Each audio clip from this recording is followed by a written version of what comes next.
Aujourd'hui, nous allons plonger dans un sujet essentiel, les murmures invisibles qui s'infiltrent dans nos cœurs et finissent par ronger notre foi. Tu crois peut-être que les dangers spirituels arrivent avec fracas, mais la vérité, c'est qu'ils se cachent souvent dans les petites choses, les compromis silencieux, les habitudes insignifiantes, les fissures que tu ne remarques pas. Personne avec les mains jointes, Seigneur, ouvre nos yeux pendant ce moment. Montre-nous les graines invisibles que nous laissons entrer dans nos vies et donne-nous la force, par ton esprit, de fermer les portes au péché et de garder nos cœurs enflammés pour toi. Au nom de Jésus-Christ, Amen. Alors écoute bien. Un murmure peut sembler anodin, mais il peut devenir une chaîne qui étouffe ton âme. C'est comme une poussière qui tombe sur une flamme. Si tu n'y prends pas garde, elle finit par éteindre la lumière. Et c'est ce que nous allons voir ensemble aujourd'hui, comment ces fissures intérieures s'installent en silence et comment y résister avec les armes de la foi. Index revers pointant vers la droite blanc avant d'aller plus loin. Si ce message résonne déjà en toi, abonne-toi à cette chaîne, active la cloche de notification pour ne rien manquer et rejoins cette famille qui avance dans la vérité de l'Évangile. Et je veux te laisser une réflexion. Le plus grand danger pour ton âme n'est pas toujours ce qui se voit, mais ce que tu tolères en silence. Alors je te pose la question, quelle est ta fissure? Et es-tu prêt à la remettre entre les mains de Dieu, dès maintenant, pour que son feu en toi ne s'éteigne jamais? Pense à ton quotidien. Ce n'est pas forcément dans les grandes catastrophes que l'âme s'effondre. Non, c'est dans les petites négligences. Dans les pas aujourd'hui quand il s'agit de prier. Dans les ce n'est pas grave quand il s'agit d'un péché subtil.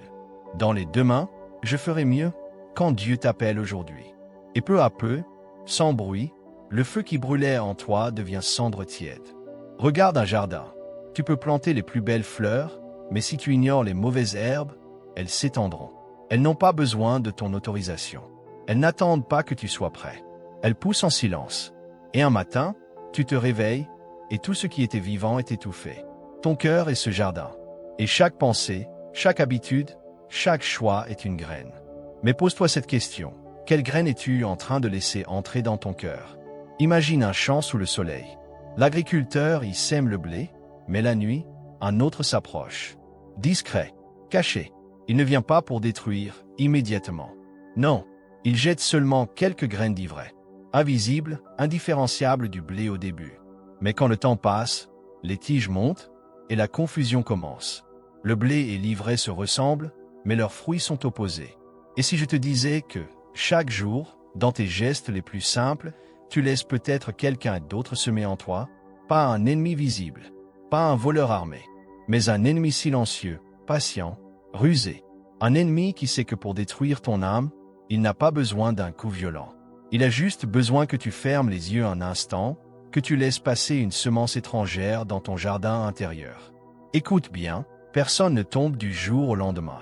Les chutes spectaculaires commencent par des compromis invisibles. Une fissure ouverte, une petite tolérance au mal, un silence face à la voix de Dieu.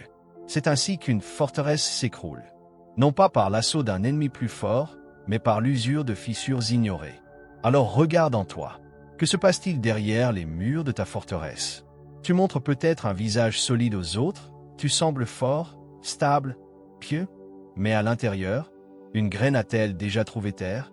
Une graine de doute? Une graine d'orgueil? Une graine de compromis? Souviens-toi, le plus grand danger pour ton âme n'est pas ce qui frappe fort et visiblement. Non, c'est ce qui avance doucement, sans bruit, jusqu'à ce qu'il soit trop tard. Comme une fissure qu'on ignore dans une digue, jusqu'au jour où toute la muraille cède sous le poids des eaux. Alors laisse-moi te poser une question. Une question que tu ne peux pas repousser. Quelles sont ces petites fissures que tu refuses de voir? Quelles graines invisibles es-tu en train de nourrir, jour après jour, par tes silences, tes choix et tes distractions? Soyez sobres, veillez. Votre adversaire, le diable, rôde comme un lion rugissant, cherchant qui dévorer. Une Pierre 5h8. Ces paroles ne sont pas une simple métaphore. Elles sont un avertissement solennel, un cri d'alarme venu du ciel. La Bible ne parle pas d'un ennemi endormi, ni d'un adversaire indifférent, mais d'un lion rugissant. Et qu'est-ce qu'un lion rugissant, sinon une créature affamée, attentive, patiente, qui attend l'instant de faiblesse pour frapper? Le combat du chrétien ne se déroule pas seulement dans les événements extérieurs. Non, il est plus subtil, plus profond. C'est un combat invisible, silencieux, intérieur. car l'ennemi sait qu'il ne peut pas toujours briser tes murs de l'extérieur. Alors il tente de s'infiltrer. Il cherche une fissure dans ton âme, un moment de distraction, une complaisance au péché. Et là, il avance. Saint Augustin l'a dit avec clarté. Ce n'est pas le monde qui t'écrase, c'est ton attachement au monde qui t'emprisonne. Oui, ce n'est pas toujours la violence du dehors qui t'enchaîne, mais la douceur empoisonnée des liens que tu choisis de garder. Car ce à quoi tu t'attaches, si ce n'est pas à Dieu, devient tôt ou tard une chaîne invisible. As-tu remarqué combien il est facile de se laisser glisser dans de petites habitudes qui paraissent inoffensives, un instant sans prière, et le cœur s'alourdit, un compromis avec un péché caché, et l'âme perd sa vigilance. Un regard qui se détourne de l'Évangile pour se nourrir d'orgueil, et déjà une fissure apparaît. Ces fissures, l'ennemi les connaît mieux que toi. La parole nous le répète. Revêtez-vous de toutes les armes de Dieu, afin de pouvoir tenir ferme contre les ruses du diable. Éphésiens 6h11. Remarque, elle ne dit pas seulement contre sa puissance, mais bien contre ses ruses. Car Satan ne vient pas toujours avec fracas. Il vient avec séduction. Il vient comme un serpent dans le jardin, non pas en criant, mais en chuchotant. Et ces chuchotements, si tu leur ouvres ton cœur, deviennent des chaînes invisibles. Les pères de l'Église nous rappellent que l'âme est un champ de bataille. Saint Jean Chrysostome disait « Celui qui est vigilant sur lui-même est plus fort que 10 000 ennemis du dehors. » Voilà le secret. Le vrai combat ne se joue pas seulement contre les persécutions extérieures, mais dans le silence de ta chambre, dans les pensées qui traversent ton esprit, dans les choix quotidiens que personne ne voit. Le diable est un imitateur. Il sait qu'il ne peut créer. Alors il déforme. Il prend ce qui est bon et le corrompt.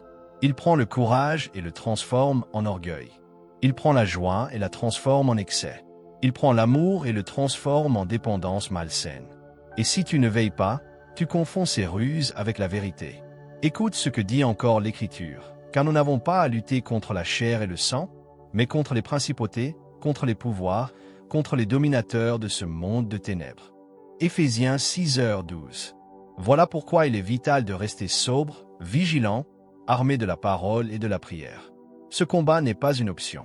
C'est ta vie, ton âme, ton éternité qui sont en jeu. Mais pose-toi cette question. Quelle est la chaîne invisible qui te retient? Est-ce la peur? Est-ce l'orgueil? Est-ce une habitude secrète dont tu n'as jamais osé parler? Ces chaînes, elles paraissent faibles au début, comme de simples fils. Mais laisse-les s'entrelacer, et bientôt elles deviennent un carcan qui étrangle ton âme. Martin Luther disait, « Là où l'on perd la parole, on perd tout. » Et c'est vrai, car la parole est l'épée de l'esprit. Sans elle, tu es désarmé. Sans elle, tu n'as rien pour repousser les ruses du tentateur. Souviens-toi encore de ce proverbe chrétien. Celui qui joue avec le péché finit par devenir son esclave. Le lion rugissant ne dévore pas toujours d'un seul coup. Parfois il observe, il attend, il tourne autour de sa proie. Et quand l'âme s'est affaiblie par ses propres choix, alors il frappe. Ne sois pas de ceux qui se disent forts en apparence, mais qui sont déjà enchaînés dans l'invisible. Le vrai combat est dans ton cœur. Arrête-toi un instant. Non, vraiment.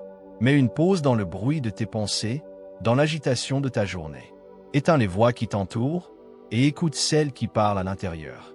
Parce que c'est là, dans ton silence, que les vérités les plus dures apparaissent. Quels sont ces gestes que tu répètes chaque jour, sans y penser, mais qui, peu à peu, creusent un vide dans ton âme? Quels sont ces mots que tu prononces, que tu crois légers, mais qui blessent l'esprit de ton frère et assèchent ton propre cœur? Quelles sont ces attitudes qui paraissent insignifiantes aux yeux du monde, mais qui t'éloignent doucement de Dieu? Flèche droite noire, la négligence de la prière. Tu dis, je prierai demain, quand j'aurai plus de temps. Mais demain devient une semaine, puis un mois. Et soudain, tu réalises que ton âme n'a plus entendu la voix de Dieu depuis longtemps. La prière, c'est comme le souffle. Tu ne remarques pas que tu respires, mais si tu arrêtes, la mort s'installe vite. Alors dis-moi, es-tu encore vivant dans ta prière, ou est-ce seulement une formalité sans souffle? Flèche droite noire, les compromis avec le péché petit aux yeux du monde. Tu te dis, ce n'est rien, ce n'est pas grave. Tout le monde fait pareil. Mais ce qui semble petit aux yeux du monde peut être immense aux yeux de Dieu. Un compromis aujourd'hui, un deuxième demain.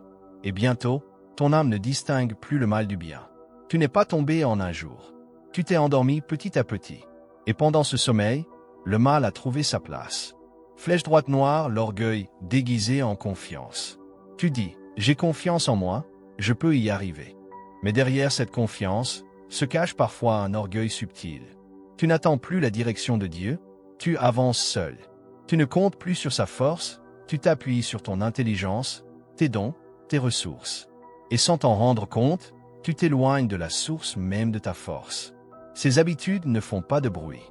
Elles ne crient pas qu'elles te détruisent. Elles avancent lentement, comme un poison doux.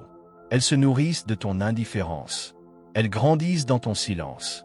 Et un jour, tu te réveilles et tu découvres que ton cœur n'a plus la même flamme qu'avant. Martin Luther King l'a dit, le mal triomphe non pas par la force des méchants, mais par le silence des justes. Et ce silence, parfois, n'est pas seulement devant l'injustice du monde, mais devant ta propre compromission. Tu te tais face à ton propre péché. Tu refuses de l'appeler par son nom. Tu le maquilles, tu le justifies, tu l'excuses. Mais chaque excuse est une chaîne supplémentaire. Alors je te pose une question, et je veux que tu y répondes non pas avec tes lèvres, mais avec ton cœur. Es-tu en train de fortifier ton âme, ou de la laisser s'endormir? Souviens-toi de ce proverbe chrétien. Celui qui néglige les petites choses sera bientôt vaincu par de grandes. Car ce sont toujours les détails négligés qui ouvrent la porte au désastre. Regarde-toi en face. Quelle est cette habitude qui semble innocente, mais qui te vole ta force? Est-ce ton téléphone que tu consultes avant même d'avoir ouvert la Bible? Est-ce ton esprit rempli d'images que tu crois anodines, mais qui polluent ta pureté intérieure? Est-ce cette parole blessante que tu prononces sans réfléchir et qui nourrit ton orgueil jour après jour? Arrête-toi encore un instant. Ferme les yeux. Imagine ton âme comme une maison. Chaque pensée, chaque geste, chaque habitude est comme une brique posée. Certaines sont solides, enracinées dans la parole. D'autres sont fragiles, fissurées, prêtes à s'effondrer. Maintenant, regarde bien les murs de ta maison. Ne vois-tu pas ces briques fragiles, ces fissures discrètes, ces endroits où l'ennemi pourrait entrer? Ne te trompe pas, ce ne sont pas les grandes tempêtes qui renversent une maison bien bâtie. Ce sont les fissures ignorées qui l'effondrent de l'intérieur. Alors, encore une fois, es-tu en train de construire ta maison sur le roc, ou es-tu en train de la laisser se fissurer, pierre après pierre, par des habitudes cachées? Regarde les premiers chrétiens. Imagine-les dans les rues de Rome, dissimulés dans les catacombes, priant à voix basse pour ne pas attirer l'attention des soldats. Ils savaient qu'à tout moment, leur foi pouvait leur coûter la vie. La simple confession de ces mots, « Jésus est Seigneur », suffisait à les condamner à l'arène. Et pourtant, ils ne se sont pas tus. Ils ne se sont pas cachés derrière des compromis. Ils ont choisi la fidélité, même quand elle avait l'odeur du sang et le goût de la mort. Vois ces hommes et ces femmes conduits au Colisée, entourés par une foule avide de spectacles. Les lions rugissent derrière les grilles. Les gardes ouvrent les portes. Mais les martyrs ne tremblent pas comme des victimes. Ils avancent comme des témoins. Leurs lèvres murmurent encore des prières, leurs regards sont tournés vers le ciel. Ils savaient que leur véritable victoire ne se trouvait pas dans la survie, mais dans la fidélité jusqu'au bout. Saint Jean Chrysostome affirmait « Nul ne peut nuire à l'homme qui ne se nuit pas à lui-même ». Et c'est ce que ces témoins ont prouvé. Ni les flammes, ni les épées, ni les lions n'ont pu briser ce qu'ils portaient à l'intérieur. Leur secret, ils étaient libres de l'intérieur, libérés de l'attachement au monde. Leurs ennemis pouvaient détruire leur corps, mais pas leur âme. Mais regarde aujourd'hui. Nous ne sommes peut-être plus poursuivis dans les rues. Nous n'entendons pas les rugissements des lions derrière les barreaux. Pourtant, ne crois pas que nous sommes hors de danger, car il existe d'autres lions, plus subtils, plus silencieux. Ils ne déchirent pas la chair, mais ils rongent l'âme. Ces lions ont pour non-distraction, indifférence, désir de plaire aux hommes. La distraction, elle t'enlève l'essentiel. Elle remplit tes journées de bruit, d'écran, d'informations inutiles, jusqu'à ce que tu n'aies plus le temps d'écouter la voix de Dieu. L'indifférence, elle anesthésie ton cœur. Elle te fait croire que ta foi est secondaire, que tu peux la vivre en demi-teinte, sans radicalité. La peur de plaire aux hommes, elle te pousse à taire ton témoignage. Tu choisis le confort des applaudissements plutôt que la fidélité à l'Évangile. N'est-ce pas une autre forme d'arène? Le chrétien d'aujourd'hui n'est peut-être pas jeté aux bêtes, mais il est jeté au jugement du regard des autres, à la moquerie, au rejet subtil. Et combien préfèrent alors renier leur feu pour être acceptés? Pourtant, l'histoire de l'Église est marquée par ceux qui ont tenu ferme. Polycarpe, vieil évêque de Smyrne, lorsqu'on lui demanda de renier le Christ pour sauver sa vie, répondit, « Il y a 86 ans que je le sers, et il ne m'a fait aucun mal. Comment pourrais-je blasphémer mon roi qui m'a sauvé ?» On le mena au bûcher, mais ses paroles résonnent encore. Tertullien, père de l'Église, écrivait, « Le sang des martyrs est une semence de chrétiens. » Et il avait raison. Chaque témoignage, chaque fidélité jusqu'à la mort, devenait une flamme qui en allumait d'autres. Aujourd'hui encore, il existe des martyrs silencieux. Des hommes et des femmes qui, sans projecteur ni foule, choisissent la fidélité dans les petites choses. Une mère qui enseigne la prière à ses enfants malgré un entourage hostile. Un jeune qui refuse de compromettre sa pureté dans une société qui banalise le péché. Un travailleur qui choisit l'honnêteté, même au prix d'une promotion perdue. Ce sont eux, les guerriers de la foi moderne. Et toi, où te places-tu? Les lions que tu affrontes ne sont pas de chair et de sang, mais leur rugissement est réel. Tu peux céder à la distraction, à l'indifférence, à la peur, ou tu peux choisir de marcher sur les traces de ceux qui ont tenu ferme. L'histoire n'est pas terminée. Les actes des apôtres ne sont pas clos. Tu écris toi aussi une page, chaque jour, par tes choix, tes gestes, tes silences ou tes paroles. L'histoire des témoins de la foi continue, et elle porte ton nom. Ton âme est comme une flamme, fragile et forte à la fois. Fragile comme une lueur vacillante qu'un souffle pourrait éteindre, forte comme un incendie capable de réduire en cendres une forêt entière si elle est nourrie correctement. Si tu la nourris du souffle de l'esprit, elle brûle avec éclat. Elle ne tremble pas, elle danse. Elle éclaire tout autour d'elle. Elle attire les âmes perdues comme une lumière dans la nuit attire le voyageur. Mais si tu la laisses étouffer par la poussière des habitudes, elle s'éteint doucement. Non pas d'un seul coup, mais comme une braise qui s'affaiblit, se recouvre de cendres, jusqu'à devenir froide et sans vie. La foi est ce feu intérieur. Elle ne peut pas rester tiède. Elle ne peut pas dormir. Soit elle s'enflamme, soit elle s'éteint. Écoute ce cri de l'apôtre, « Celui qui est en vous est plus grand que celui qui est dans le monde. » À Jean 4,4, ce feu n'est pas le tien. Il ne vient pas de tes forces. Il est la flamme de Dieu déposée en toi, une étincelle divine qui ne demande qu'à s'embraser. Mais cette flamme, tu peux la protéger ou la négliger. Tu peux la nourrir de l'huile de la prière ou la laisser se dessécher dans l'indifférence. Imagine un soldat qui possède une épée forgée dans le feu. Une épée splendide, tranchante, invincible. Mais s'il la laisse rouiller dans un coin, elle perdra son éclat, sa force, sa puissance. De même, ta foi n'est pas un héritage qui dort, mais une épée qui doit rester aiguisée. Une épée que l'on polit chaque jour dans la parole, que l'on trempe dans le feu de l'esprit, que l'on manie dans la prière. Saint Augustin disait, « Celui qui ne progresse pas dans la foi recule déjà, car la flamme n'est jamais immobile. Elle avance ou elle s'éteint. Tu crois être stable, mais si tu ne nourris pas ton feu, tu es déjà en train de le perdre. Ton âme est un autel. Sur cet autel brûle un feu sacré. Mais sache-le, Dieu a allumé la première étincelle, et c'est à toi de l'entretenir. Comme dans le temple de Jérusalem, où le feu ne devait jamais s'éteindre, ainsi dans ton cœur le feu de l'esprit doit rester vivant, constant, pur. Écoute ce proverbe chrétien. Une foi sans feu est un corps sans vie. Quelle vérité! Car il y a des chrétiens qui connaissent les mots de la foi, mais qui n'ont plus le feu de la foi. Ils ont la forme, mais pas la flamme. Ils possèdent les paroles, mais pas la puissance. Regarde une torche dans la nuit. Tant qu'elle brûle, elle guide, elle réchauffe, elle rassure. Mais si elle s'éteint, elle devient un simple morceau de bois noirci. Quelle image tragique d'une foi sans feu. Et toi, dis-moi, quel est l'état de ta flamme? Est-elle vive, éclatante, nourrie chaque jour du souffle de l'esprit? Ou est-elle une braise étouffée sous les cendres, qui attend un souffle pour renaître? Souviens-toi, le feu attire le feu. Approche-toi de ceux qui brûlent, et ton âme s'enflammera. Mais si tu te laisses au cœur froid, à ceux qui méprisent la présence de Dieu, alors ta propre flamme se refroidira.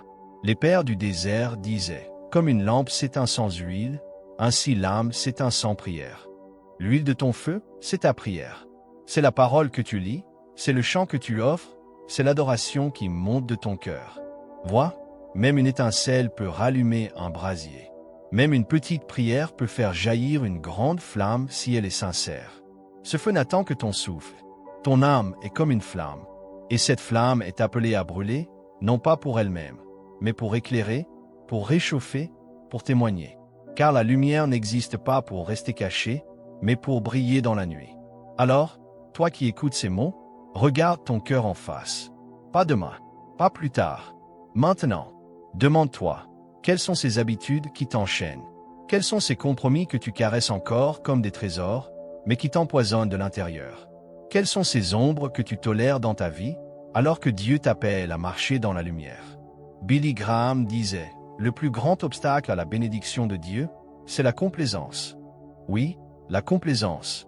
Ce murmure qui te dit, ce n'est pas si grave. Je suis encore croyant.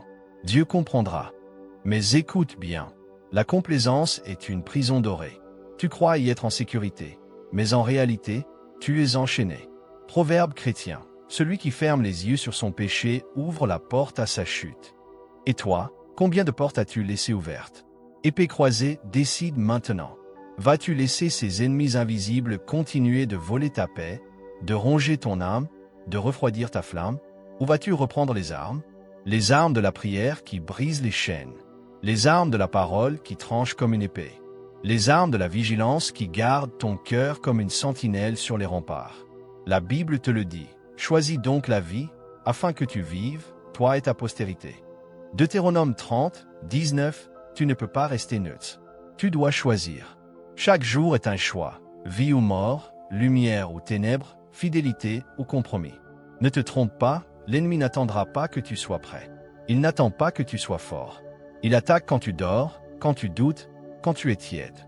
Mais souviens-toi de cette vérité inébranlable, celui qui est en vous est plus grand que celui qui est dans le monde. 1 Jean 4,4. Tu n'es pas appelé à te battre seul.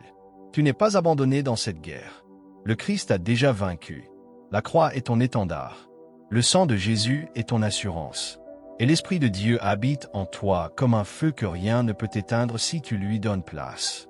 Mais il y a une décision que toi seul peux prendre, celle d'ouvrir ton cœur à Dieu sans réserve.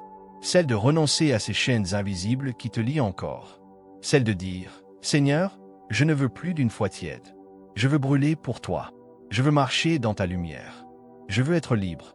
Alors je te pose une question, une dernière question, mais elle résonnera longtemps en toi.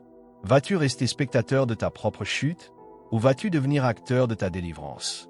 Vas-tu laisser ton âme s'endormir, ou vas-tu réveiller le feu de Dieu en toi?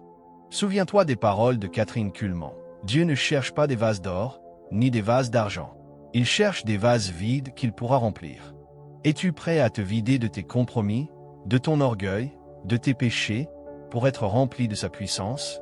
La décision n'est pas collective. Elle est personnelle. Elle est la tienne. Personne ne peut la prendre à ta place. Pas ton pasteur, pas ta famille, pas tes amis. Toi seul peux dire oui ou non. Aujourd'hui, tu es placé face à un choix. Épée croisée, soit tu restes esclave des fissures invisibles qui rongent ton cœur. Épée croisée, soit tu te lèves, tu prends l'armure de Dieu, et tu avances comme un guerrier de la lumière. Le moment n'est pas demain. Le moment n'est pas plus tard. Le moment, c'est maintenant. Index revers pointant vers la droite blanc, et si ce message a parlé à ton cœur, abonne-toi à cette chaîne, active la cloche pour ne pas manquer les prochaines vidéos. Mets un j'aime si cette parole t'a encouragé, et surtout, écris en commentaire ce que tu as retenu ou aimé. Si tu ne sais pas quoi écrire, tape simplement « Dieu est grand » pour montrer ta foi et ton engagement. Enfin, ne pars pas maintenant. Clique sur la vidéo qui vient d'apparaître à l'écran, car elle va continuer d'alimenter le feu que Dieu a allumé en toi. Feu!